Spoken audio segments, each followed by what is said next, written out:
But yeah, when we think about small teams, small destinations, small budgets, certainly these are two things that Sarah and I have had a lot of experience with in our past, and certainly it's a reality, right? So great thing to think about as we move forward and try to understand. Well, what do we do with it? What does it mean? And let me get my cursor here. Just a quick thing. Just wanted to give you some housekeeping. We're going to do the very best we can to leave room for some question and response at the end.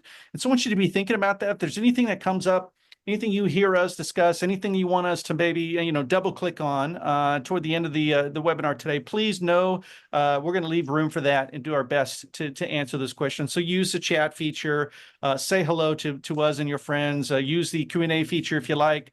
But be prepared for a question or two at the end. And then a little bit about myself. My name's Josh with Main Street Mentor.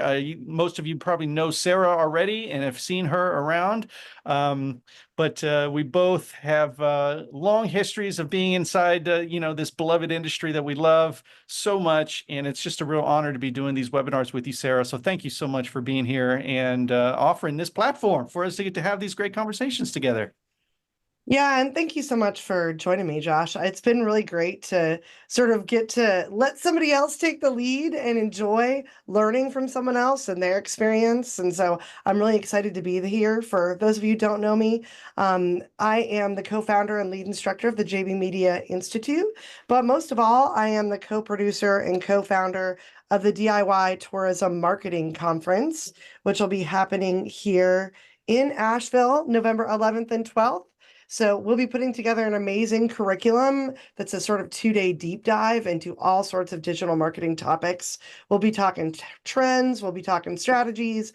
I've got incredible instructors coming into town, Josh included, to share their expertise and insights.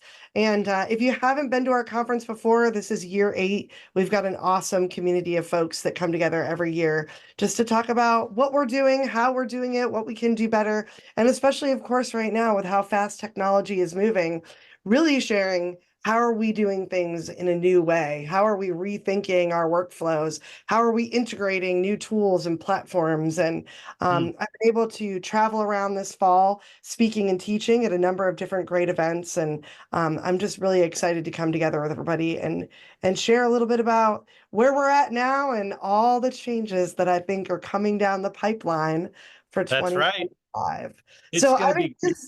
this topic is perfect, considering the fact that we're going to be moving at a faster and faster pace going forward. Well, and what I'm so excited about the DIY Tourism Conference this fall, and stay tuned because at the end we've got a special code we want to give you for a great discount. So be tuned for that. But I'm really excited because this event to me I've always loved the events where the actual practitioners are in the room, right? Where it's really, really sticky and it's not just theory. It's not just, well, that's great for the really large destinations with the large budgets. And they talk about how great their case study is and this and that and the other. But I learn more when I'm kind of immersed into the actual weeds of practicing the art and the craft, right? Or storytelling, the marketing, the leadership development, all of those kinds of things. And that's where networking with my peers, and especially the peers of, small towns, small destinations, those are the ones I personally love serving the most at Main Street Mentor. And so, so this is really great. New thing this webinar, Sarah, I threw up a little code at the top. So for those that are attending, feel free. You can either grab this QR code and you'll get the deck sent right to you, or text slides to the number there at the top. And I want you to have those in your inbox. Of course, you'll get a recording and we'll send that out afterwards too. But want you to be able to have this yourself as well. So let's just go ahead and dive in, right?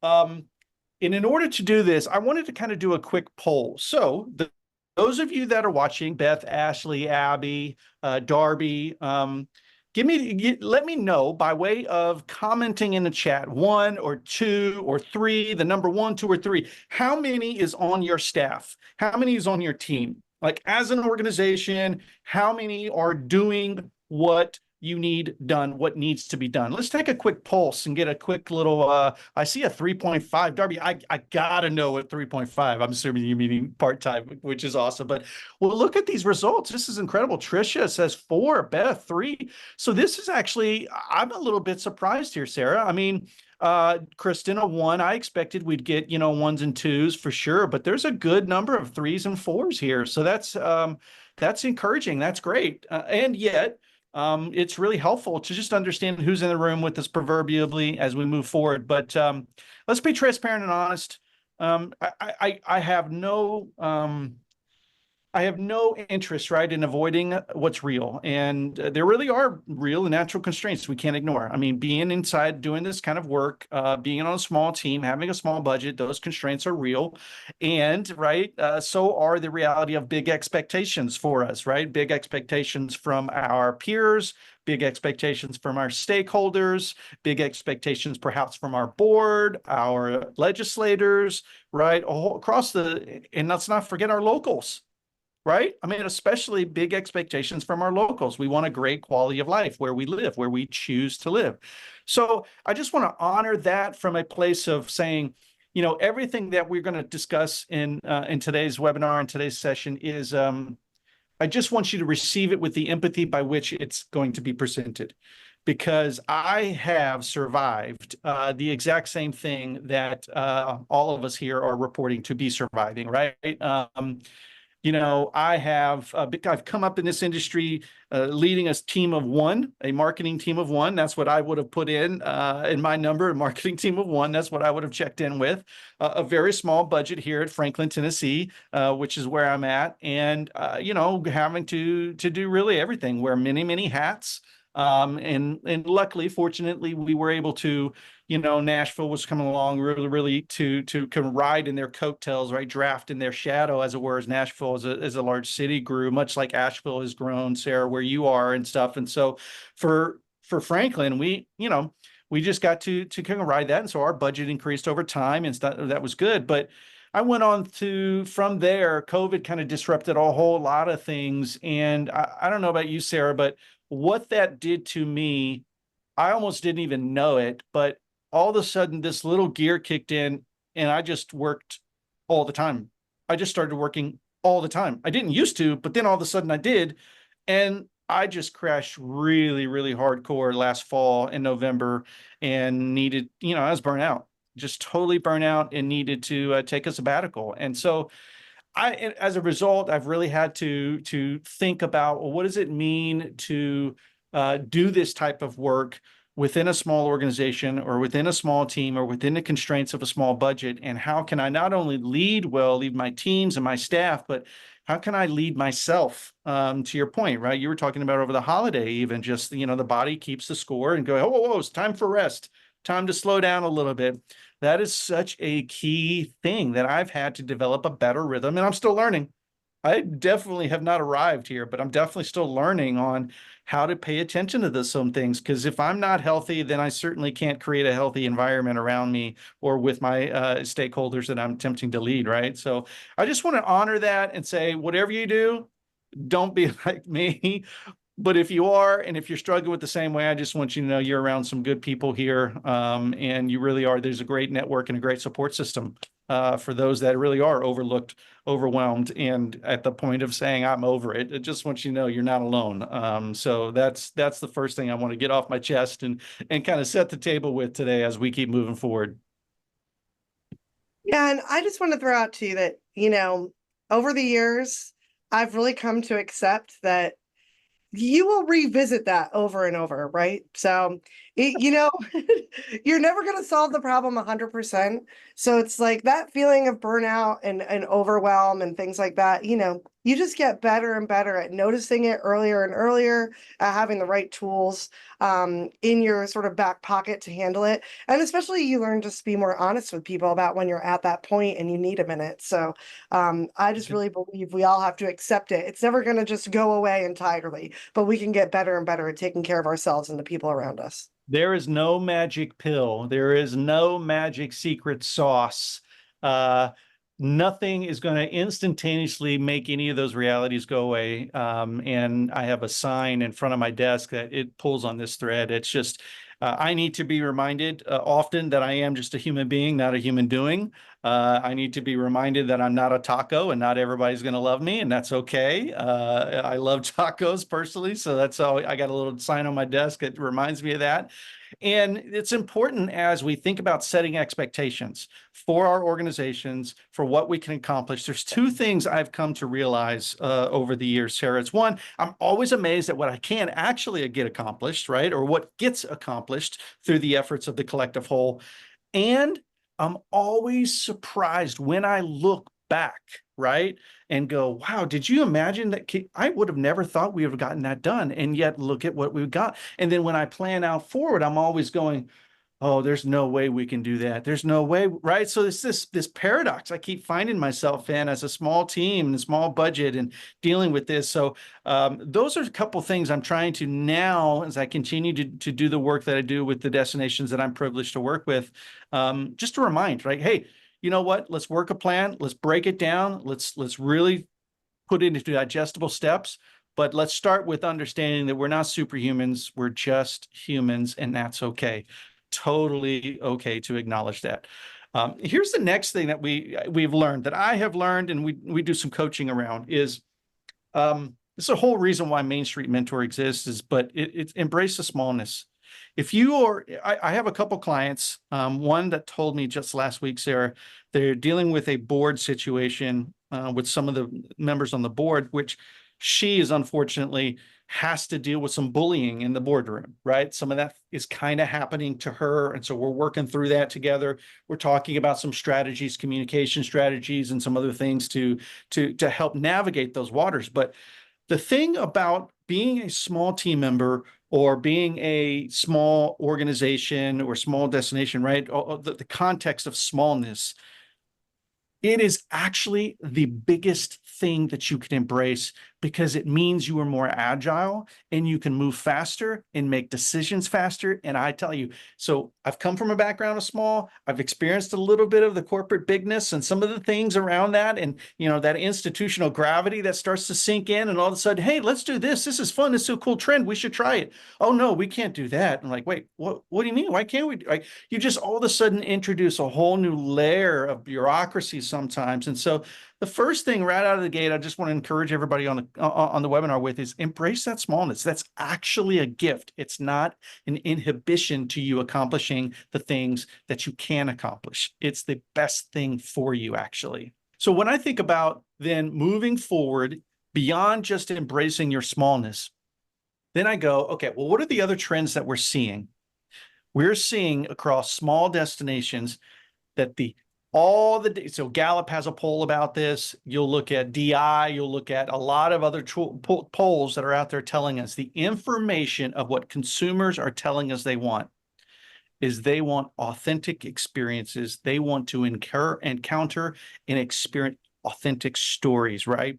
They want to know the people behind. Think about all the other movements of like the farm to table movement. Think about the movement of wanting to know where my coffee is being roasted from, where my ingredients are sourced from. All of these things, they all speak to the larger idea that it's the subtle character that small presents that attract us and really hook themselves into it. So we know that even when overseas visitors come, they'll spend longer times because they want to go through all the small towns on a trip rather than just a single place in a major city, right? So being in a small place, a small organization, affords you to play bigger, leveraging that charm. I know you've seen this too, Sarah, with your clients across North Carolina.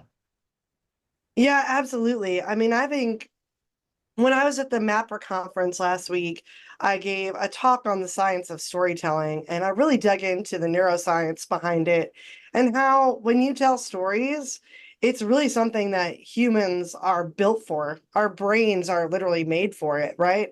And when we really connect into something emotionally, it's not only something that helps us remember things, it's not only something that helps us make decisions and take action, it's actually literally comforting. Mm, right? So mm, the stories where we feel connected to the people and places where we are, where we relate, where we see ourselves, that stuff is so innate in who we are. And I think that's something that a lot of small towns and cities and rural areas, you are correct. We can really capitalize on that in a way that I think sometimes we don't realize. We're so lucky that we have that personal connection to people in our community, that when people visit our areas, they actually get to meet the locals, talk to the locals, feel like they kind of build this relationship. And I think it makes a big difference. It's just a different experience than being in a big city full of millions mm, of people or hundreds of thousands of people. It's a different mm. vibe. It's a totally different vibe. I remember early in my career, at least in the destination industry, um, I took a counter. I didn't know it at the time, but I took a counterintuitive approach because for Franklin, I knew that we could not compete against other destinations that were attempting to garner that attention in major media markets, right? I didn't have the budget to perhaps do the, hey, let's broadcast to the world, let's go out there.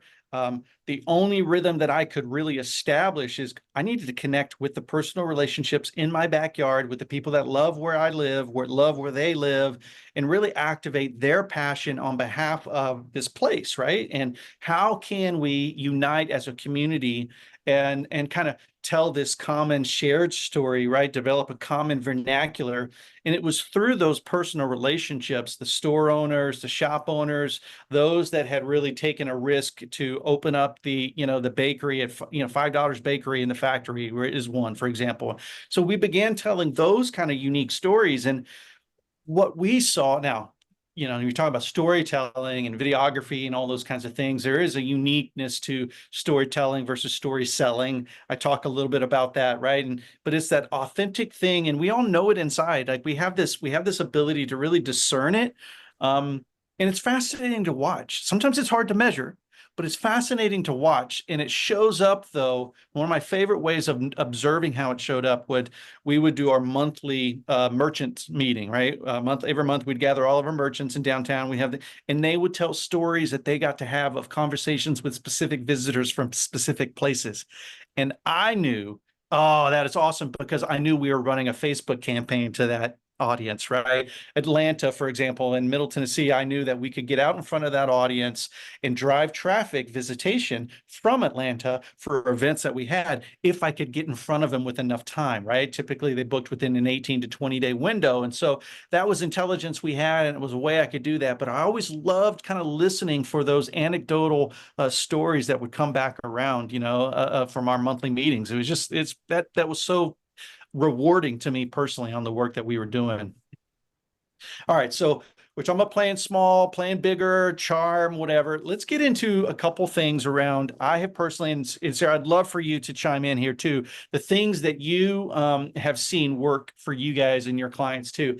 I know for one, there's two things that specifically my clients are telling me and struggling with. Okay, and that's where this slide comes from. Internally, let the data tell the truth. So one of my destinations are currently dealing with funding issues because they want to pull funding from tourism, from this publicly available designated funds, and they want to use it for other things. And it's a little bit of a fight. It's a little bit of a chore. She's a one-person staff, right? She's a team of one, and she is having to basically represent herself and the destination and tourism to advocate for, within the state of Tennessee, the way that we're enabled to leverage tourism funding, right? So that's one of the things. And so with her data partner, we've been able to craft some strategic messaging to understand, well, what is the difference between a quality of life event, right? Something like a street festival or a fair or something like that, versus a event that's a tourism driver, right? That will drive overnight visitation. And there's a nuance there, certainly, but there is data now that we can get. There are reports we can buy that will tell us location data, credit card data, lots of different data that is available in the market that can help us understand the difference here. In order that we can actually steward, our budgets well. So even with we have such small budget, in this case, she does, right? And so the destination that shall go unnamed, I'll say. But what I'm working with them to do is to work with their board and their city council people in order to make sure that they understand the life cycle of place, or that funnel that happens within tourism of a place, right? So, and many times when you have that power dynamic and you got a power differential, it helps to get yourself out of the way and let data tell that story, right? Let the data really inform that. So you're not basically being combative about it, but it can be a way of storytelling, leveraging data on behalf of this event or behalf of what you're seeing, and so on and so forth. So that's the first one. Okay. Now, the second one, I know for me as a content creator, I had to leverage a lot of volunteers, right? A lot of volunteers, whether they be photographers, creatives, blog, content writers from blog posts and so on and so forth. Okay. And I loved it. I loved it. One of the things we did is we put out and we created basically a photo pass for the destination. And we invited a whole lot of photographers, amateur photographers, quasi semi hobbyists, even to the professionals. And we gave them access to things that they wanted access to, but they couldn't get access to on themselves.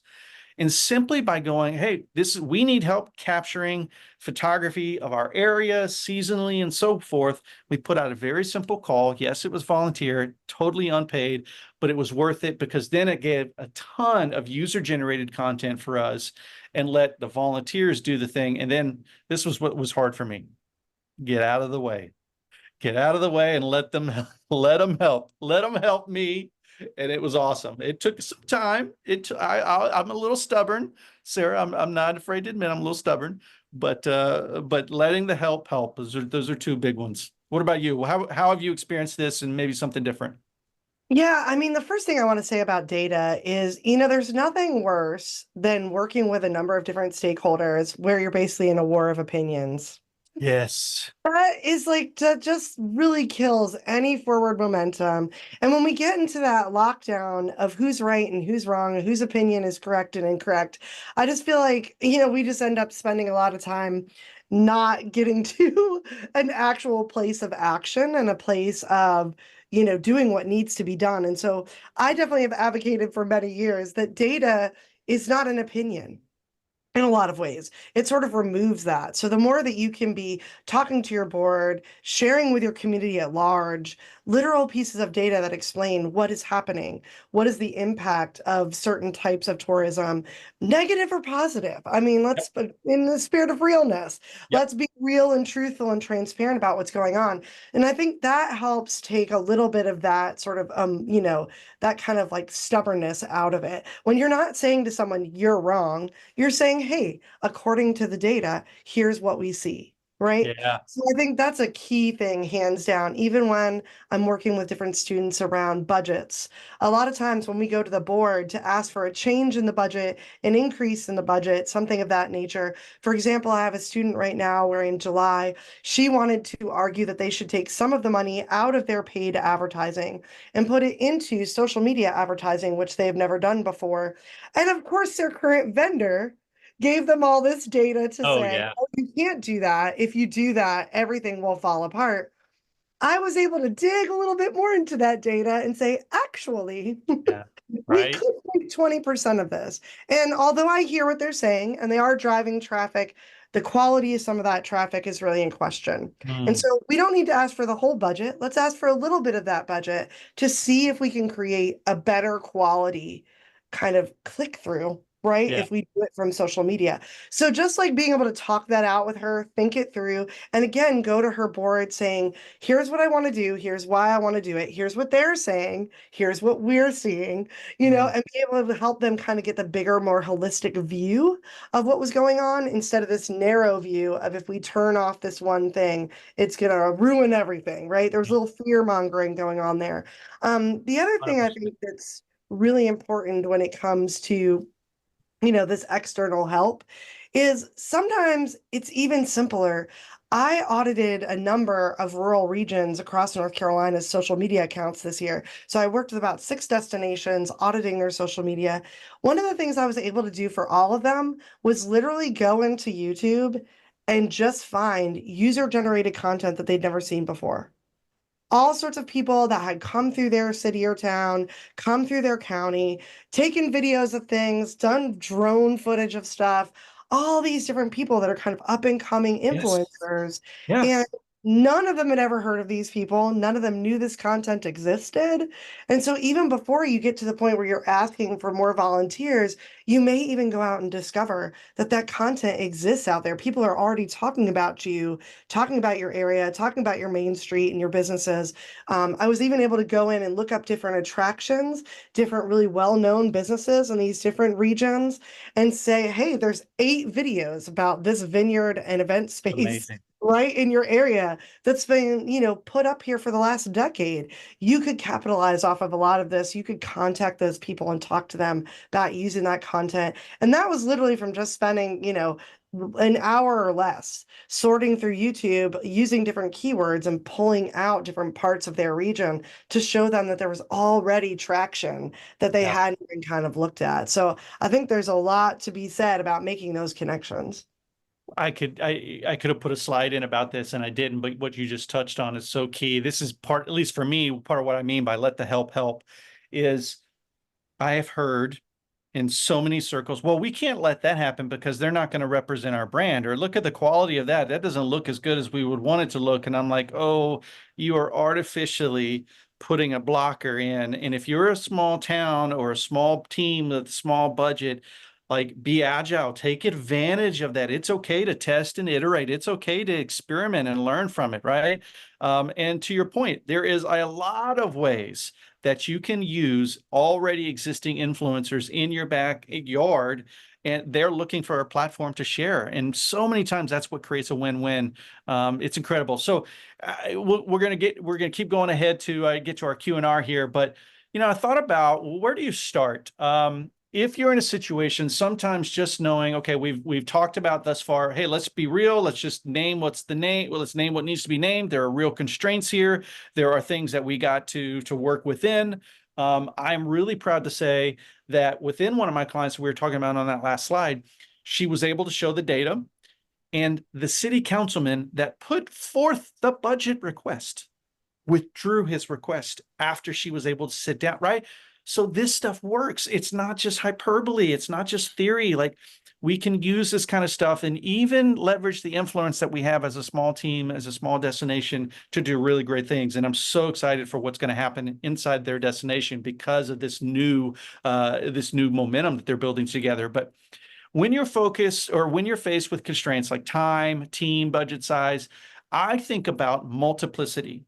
What are the ways I can, for example, create something once, but then distribute it everywhere, right? Or repurpose it everywhere. So I bet every single one of you on the call or the webinar today has some kind of dining guide or listicle on your website about maybe the best coffee shops or the best donut shops, or right, ice cream spots, or whatever it is. And you can put that together if you don't already have it, but you put it together and it's like, when you visit, XYZ for the first time, you have to visit these 5 places. Well, that's a perfect piece of evergreen content.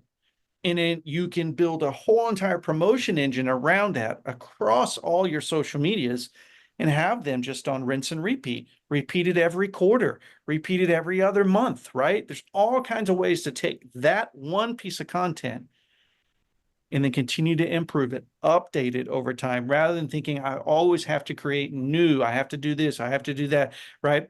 That is one way of thinking about multiplicity. Another way of thinking about it is, well, leveraging automation. Certainly technology can give you the ability to scale. Sarah, you were talking about that early from some of the conferences and things that you're going, and certainly some of the things at the DIY tourism conference later this fall that we'll experience. We know AI is here. It's not going away. I was reading an article this morning about that technically we are considered in the 4th industrial revolution right now. And that is fascinating to think about the speed or rate of change that technology continues to bring to us. And so when we think about all of these various tool sets that we might have access to, uh, all of them are great, right? I'm a tool nerd when it comes to stuff like that. But I want to make sure, and my advice tends to be when we think about automation and we think about technology and what we use, it's got to come down. What are you actually going to use? What are you actually going to put in place? And is it going to drive the outcomes that you're needing to accomplish, right? Because there's a whole lot of fancy object syndrome happening when we think we hear this and so is doing that and this is happening over there. But when you are doing and really focused on the unique things that your destination can do and how to tell those stories, many times those other decisions around, well, what tool should we use? How should we use it? They become a lot easier. But if you're looking for places to start, think work smarter, not harder. Here's just a couple of examples. What else would you add, Sarah? Yeah, a couple pro tips I'll give. One is years ago, I studied with one of the VPs of LinkedIn, and he used the example long before we all had the AI to help us do this, that we think of all of our long form content as kind of the turkey at Thanksgiving, and that all long form content should be at the core of your content bank because it can be carved and carved and carved right into these different pieces. And so I really took that and put it into practice like Mm, 15 years ago and really worked on that with clients to say, what are these sort of longer blog posts, articles, different things that we've already, done in the past, maybe even PR pitches that we've gotten where we've gotten different types of coverage about our area. How can we take that and kind of break it apart into smaller pieces? And I think that's really even more valuable now because we have the tools to make it faster and easier to do that. I also think one big thing that people can keep in mind is a lot of times people are hesitant to regurgitate, content. Like you said, why would we talk about something, the same thing more than one time in a year? But I want you to think about the different audiences yeah. that you need to get in front of because the top 5 coffee shops for a family with young kids might be different than the top 5 coffee shops for people who are on a work trip who need to work while they're remote, right? So there's these different niche audiences that we want to connect with, and we need to explain to each one of those niche audiences in our emails, in our social media, even on our website, why these different amenities, attractions, places that we have in our community are so valuable to them. Right. So that gives us a natural way to say it more than once. Right. And we might be giving the same recommendations to multiple niche segments for different reasons. But the truth is, we have to speak to them and speak to It's their needs, their desires, their wishes for their vacation or their time traveling. So I think that gives kind of all main streets and different regions such a natural way to do what you're saying without feeling like we're being repetitive or we're doing the same thing over and over. There's these natural ways we can connect in and say something fresh and different and still keep promoting the same parts of our region that we have before. Well, first of all, thank you for that analogy because now I'm super hungry. And two, I mean, in this way, it's no different, right, than how I parent my kids. I got to tell them at least 5, 10, 15 times to do the same thing. Hey, no, pick up the trash, take out the trash, put I mean, I do, and any parents on the call, on the webinar today, the same thing. And in communicating the same thing over and over again, it's just a fact of life, right? It's a fact of life. And it's a required aspect of marketing a place well, because you have different audiences that are coming in and out of your funnel. They're coming in and out of consideration stages to want to visit and so on and so forth. So let's talk about a couple better practices for the small. You might feel small, but this is really big. I love championing this. You're bigger to somebody. There is no doubt about it. And we talked about this a second ago, but because locals love where they live, leverage this passion. Continue to do this. I will say this over and over and over again. It is super key. And in your backyard, there is somebody new that is coming alive to their passion to be a creative, be a photographer, be a podcaster, so on and so forth. And they would love to borrow your bigger platform. And you may not feel like you have a big platform, but I promise you, as the designated or official destination marketing organization or Main Street Association of a place, you are super important in their eyes. And so for you to be able to leverage that partnership to do transformation on behalf of your place, oh, that is so key. That has been such a wonderful way to create content, nurture content creators, develop relationships and partnerships, but then just discover new people right there in your backyard to do great stuff with you. Collaborative partnerships are just really, really key here. So you may already know of these, but I can't help but suggest when we reframe this as going, well, I'm asking somebody a favor and I don't know. I'm like, I promise you, there are people there. They're like, what? You'd post one of my photos? Oh, that's amazing, right? I mean, it just strikes up so much joy, and that tends to be one of the fun places I think that we can engage with each other while we promote our places. Let's keep going so we can get to the Q&R here. So this is another more truism for those that are overlooked, overwhelmed, and really kind of over it all. It's your growth is going to happen inside out. It's still going to happen inside out. Think about where can you automate the best evergreen content? Where can you do things? If you're experiencing they're having to do the same thing over and over and over again, but you're doing it manually, write that down. That's an opportunity to figure out, can AI help you? Can automation help you? Is there something, a better way to do this, right? Just pay attention to that kind of stuff. Leverage the personality, or the technology that you do have to personalize everywhere, right? This is now really, really common. I know, over a decade ago, personalization was starting to come into its own a little bit, and it had been around, but now it's really baked into everything. Every tool on the planet can send an email and address the person by their first name, for example. It's as simple as that. That is really very common and a really simple way to show somebody that you are addressing them uniquely, distinctly as a human being, right? It's a great way. We've mentioned this now 3 times, but leverage user-generated content. There's great tools out there, but even just doing setting up a Google search or for your destination so that anybody talks about your keywords or whatever, they are then, you're getting an email about it is another way to identify great user-generated content that can share. And then lastly, this was a little bit of a stool I'll jump on, climb on here, but drop every single vanity metric, right? Vanity metrics are not helping you. And in fact, when I work with boards that are struggling, or I'm I'm sitting with executive directors or leaders of places, and I'm asking about what their relationship with their board is like, can I invite you inside the circle of trust a little bit further? Every single time, it's because they are reporting vanity metrics. And the depth of conversations that they're having is only going that deep. When the actual needs and the decisions that need to be made, the conversations aren't happening. So you have this basic setup here that's really preventing the team and the board from having the instructional conversation, the constructive conversation to understand what things to do, what things to drop. So that's a big one. That's definitely a big one. Sarah, you look like you got something else to say here. I just want to say that last one's so important, especially for smaller regions, in smaller communities. Sometimes there's 5 pieces of data that matter most in really proving that you're accomplishing your goals. Focus in on those. Don't get caught up in all the other hype. That you get to define success, and especially when we're in smaller areas, we will never define success the same way that New York City does. So we don't need to try, and we really don't need to put our time and energy into things that are sort of shallow at the end of the day when it comes to results, right?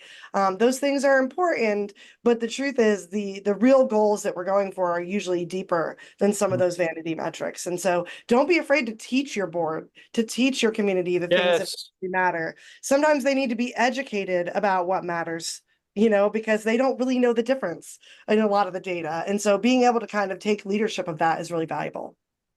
I have found, I just want to build on that as we are kind of coming to the end here of our time. And I'll mention these common traps to avoid too, but sometimes the environment that we're talking about there that leads to burnout or leads to our sense of, man, I'm overlooked. I feel overlooked by my board, or feel overlooked by my team, or I feel overlooked by my, by the local stakeholder where I'm doing all this and I'm not getting recognized, or I'm overwhelmed by it all. And frankly, I may be over it. And you might have come because that's particularly resonating with you. I just want to share a couple common traps that I have seen, I've had to work through.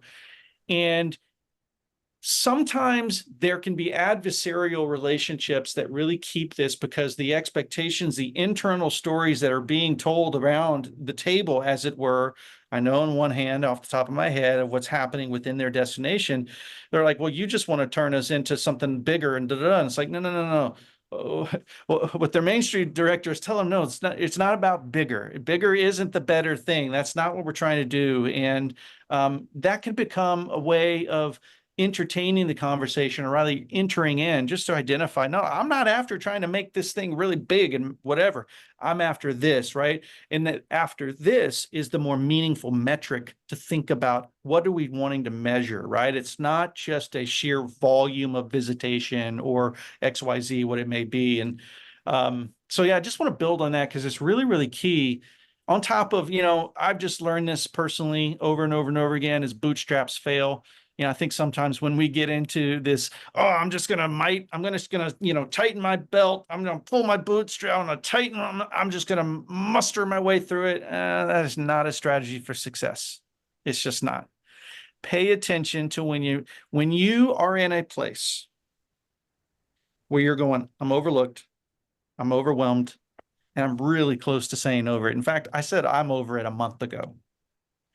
It's really okay to bring your board together, and it might feel scary as hell, but I promise you, it is such a good thing to go, hey, here's a report, here's where we are. And I got to tell you, I am at my wit's end, and go, I need to take a week off, or whatever it is. It's something it is.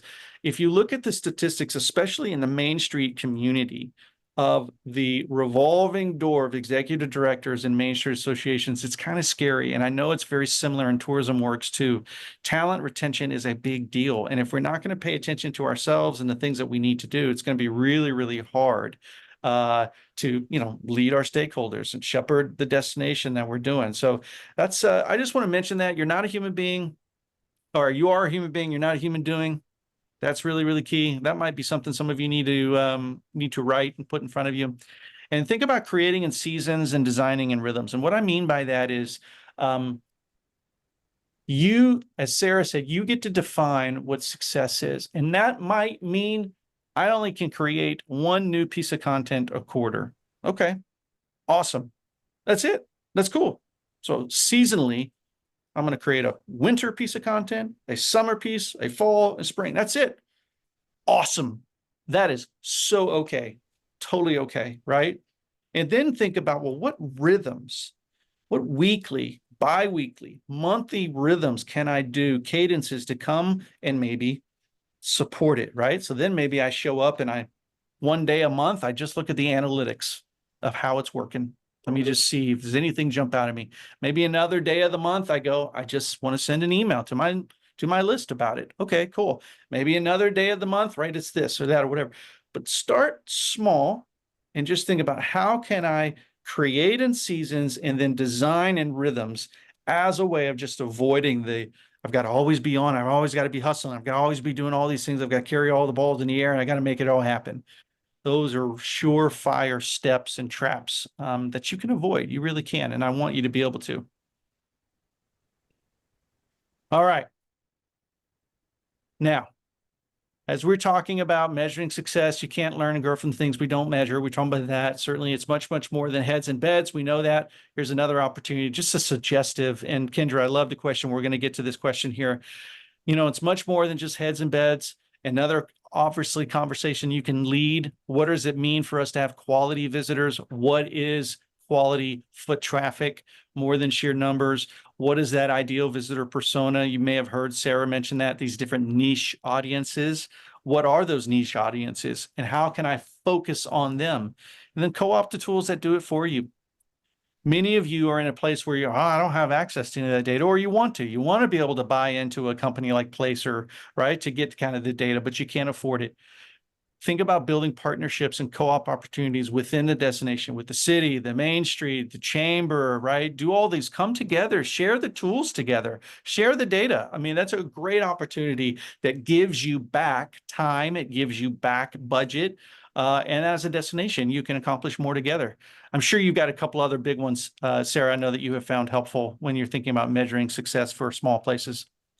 Yeah, I just want to say, I'll reiterate that co-op piece. When I was at the conference last week, I talked with so many rural destinations about the importance of, if you want to invest in some of these new AI tools that are data oriented, that maybe you bring a few different destinations together to Yeah. work on that rather than feeling like you have to carry the burden financially alone.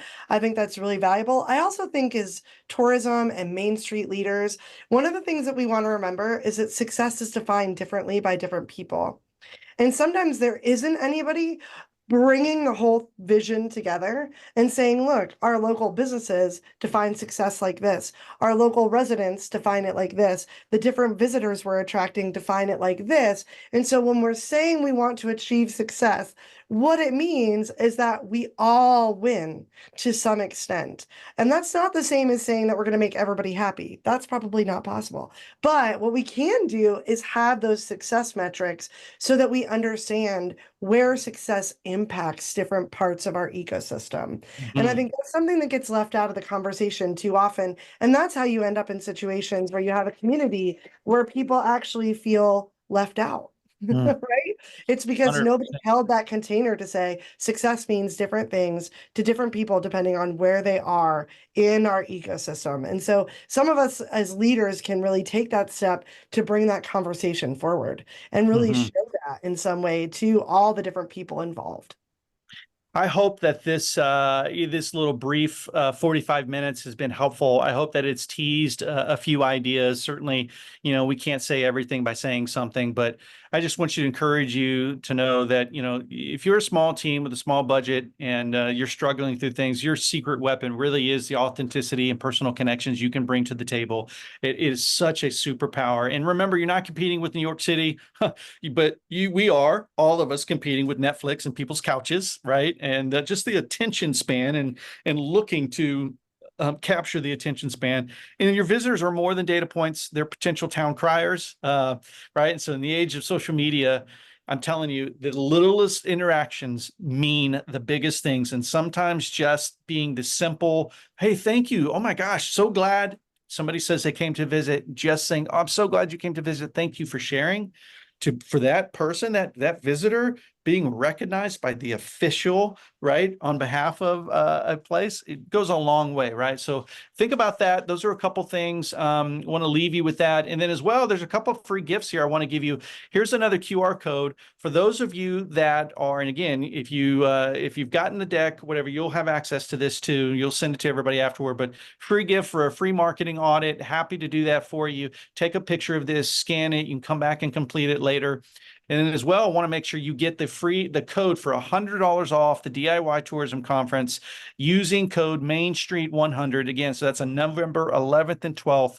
I know every single one of you on the call would love to be there and benefit from this. It's going to be such a great event. Sarah and her team have done an amazing job over the years curating this and putting it together. So would love to see you again. And this is in Asheville on November 11th and 12th. Use that code Main Street 100 for $100 off. And I know, Yeah, so you got a I couple. Oh, just go ahead. Go ahead, Sarah. I just wanted to throw out too that we are a hybrid event. So if for some reason you can't make it to Asheville, we broadcast everything on Zoom. We record every session. And so as part of your ticket, you get basically recordings of every session that we teach during that event. So please don't feel like you have to come to Asheville, although I'd love for you to come, but you can attend either way. I'd love to see you there. There's no doubt. It's always fun to put names and faces together. So, Kendra, you asked a question here in the chat, and we just want to, with a couple minutes we got left, anybody else that want to bring up a topic or a question, something you maybe we have mentioned or you want us to explain a little further. But I realize in your question you're saying about the monthly coffees with businesses, and I may have been talking so fast I blurred a couple things together. That is that sometimes my brain is doing that and my mouth doesn't catch up with my brain. But what you tell me here and reminds me. So at Visit Franklin and Downtown Franklin Association, we would do monthly strategy sessions with our stakeholders, right? So we would, in fact, host different things. A lot of it would be social media engaging, Google My Business engaging, things like this. One common topic was always, what do we do with negative reviews? I can't tell you, almost every single monthly session, somebody, a small coffee shop or small business owner was like, hey, I don't know what to do with our negative reviews. How do I handle that? And so we would always be brainstorming and working together in this. But outside of our quarterly meetings as an organization, right, which we would monitor and track, and we had an agenda for that. There are others were I just basically used my time, right, to meet with my small businesses, and sometimes they were coffee shops, sometimes they were, retailers. It really depended, but sometimes they were creatives. We had a whole photography club in downtown Franklin that would meet up and do different things and tours and stuff like this. So a lot of fun, but that was, those were really special times. Again, when we met with the business owners, there wasn't always a formal agenda. It was really me coming to them, trying to serve them where they are. So think about it just like a virtual strategy session is essentially how I would do it. But so no formal agenda per se, but our quarterly meetings as a downtown association, those had, formal agendas and stuff where tourism would present updates, city would present, chamber would present, right? We try to grab everybody together. Here we got another question, Sarah. Let's do this. I just started my new director role here in Somerville a few months ago. The culture is very structured like a government entity. Yep, that's very common. Hear that a lot. But we are a separate nonprofit. Yeah, 501c3. That makes sense. For my and my staff's sanity, I have to alter the structure to be more flexible. Any advice on starting that conversation without sounding like a millennial complaining about working too much? I love it. Oh my gosh. Thank you for saying that. That's yeah. This is the struggle is real here. Again, I call this Q&R because the last thing I want to do is try to present that I have all the answers, because I certainly don't. Goodness gracious, I'm in process and learning here. So Sarah, I would love to hear what you think about this. One thing that I have suggested with those that I come alongside is I talk about fostering conversations on culture, because I want to make sure that the destination, the place, speaks the same language. At the end of the day, I want to make sure that they understand, yeah, there might be the, well, we have to do things this way and you can do things that, right? You might have the transactional layer, right? But for the place to become a vibrant place, there's got to be a transformational layer of the way that we think about serving those that want to come and visit, and then eventually become our next residents and our next business owners, right? They are fueling that funnel or that flywheel of place. And so cultural conversations tend to become places where those kind of conversations can come to bear. But what have you seen work? I know you're involved there in Asheville quite a bit with, these types of sessions and stuff. So what do you feel like is working? Yeah, I do want to say, this is not, there's no easy answer to this question because of what you're talking about. A lot of times you have this established culture, and what we're asking people to do is think about how the culture needs to evolve. And that can be hard for people to Yeah. let go of. So I just want to acknowledge that. I mean, I think having the conversation about culture in general is a good place to start, but especially because I handle a lot of marketing teams, one of the things that we're really having to do is realize that we are educators, right? So the way that we've done marketing and communications in the past, it's not how it works anymore. So to be creative, to achieve results, to get where we want to go, we have to rethink literally the structures of our departments. We have to rethink how we're doing things. And so really just looking at how we can talk about that from more of a, we want to show you something in action from a new perspective, rather than we want to challenge the old way of doing it. We want to show you something new. So one of the things that I've worked with a lot of people on is, where's the one place where we can move the dial? Like, we've got some flexibility. Let's do something small there and show results. Show something exciting, whether that's internal or external, right? Yeah, So really how can good. we show that we're more efficient? How can we show that people are enjoying their jobs more, right? How can we show that we're reaching more of the right people? Whatever that small place is to start making the shift, start there instead of expecting everything to change, and really see, like, always think of it as a way of inviting people in to the conversation and asking them questions. That's another thing I've learned with boards that are maybe kind of resistant, or even bosses, Yeah. marketing bosses and leaders that are resistant to change. How do we ask them questions so we understand more about the resistance rather than just pushing up against it and saying that it doesn't work or it's not correct or this isn't what I want to do, right? But Mm. asking them, why are we doing it like this? Right? How did we see that that benefits A, B, C, D, E, or it produces the results that we need? Getting them to identify issues, getting them to talk about where they're at and what they expect sometimes allows us to see a bigger vision of what we're doing. And then we're actually able to make progress. So I do a lot of coaching, especially with my social media managers around this, so that they Totally. can get more flexibility and creativity in their job, right? Because a lot of times they're not being given all the tools they need to really succeed. So we have to find that one little place that we can start where we've already built trust, and we really need to ask as many questions as possible in the beginning. That's such a good it's such a good thought. And I want to build on it because what you just reminded me of, a friend who just started, similar to you, is what she was saying, is she just started a new chamber, right? And she's not from the chamber world. So but her chamber, this chamber, does both tourism and they're the chamber, right? And so she's just come in, and her approach, I love it. Her approach has been very much like you just laid out, taking a lot of inventory and thinking about documenting a lot, because there was a lot of stuff that was not documented when she came in, right? As is the case many times, especially for small organizations. And she's producing the documentation to say, oh, this is what we do. Therefore, why do we do it? And it's designed to do this. Sometimes just by participating in that process to then produce the evidence of, oh, this is what's happening. To see it in that way has become for her, oh, wow, that's a silly way of doing it. There's much a faster way, like, right? And so that's affording her the opportunity to move the conversation forward as well. That's leveraging the trust she's been given by having been brought in and hired to do some of these things too. So what a great question. I'm so glad that got brought up. And well, 1 minute over. My apologies, Sarah. Go ahead.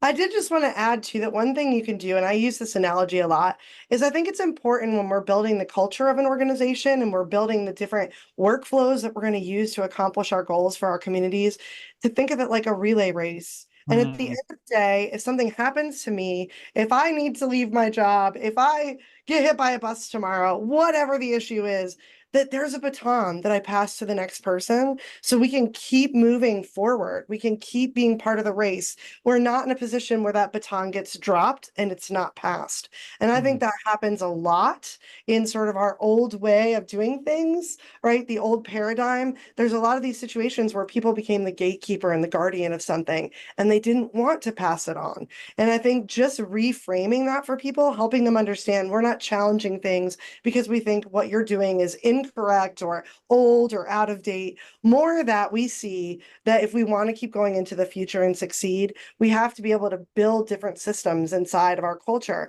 that allow us to hand it to the next generation, hand it to the next person coming up who gets a promotion, all of those things. And a lot of times when you say it that way, that feels more like a team. That feels more like we're all on the same team. And again, that can just be a reframe that allows people to see what you're saying, not as a challenge, but as something that's exciting for everybody to be a part of. so good. Really, really good. Well, thank you guys so much for tuning in today, and thanks for showing up. We really appreciate you and your time, and hope you have a great rest of your day. Kendra, thank you so much. All of you, Beth, Ashley, Abby, Elizabeth, Jenny, Pam, Shannon, Sheila, thank you guys so much. Great to see you today, this afternoon on the webinar.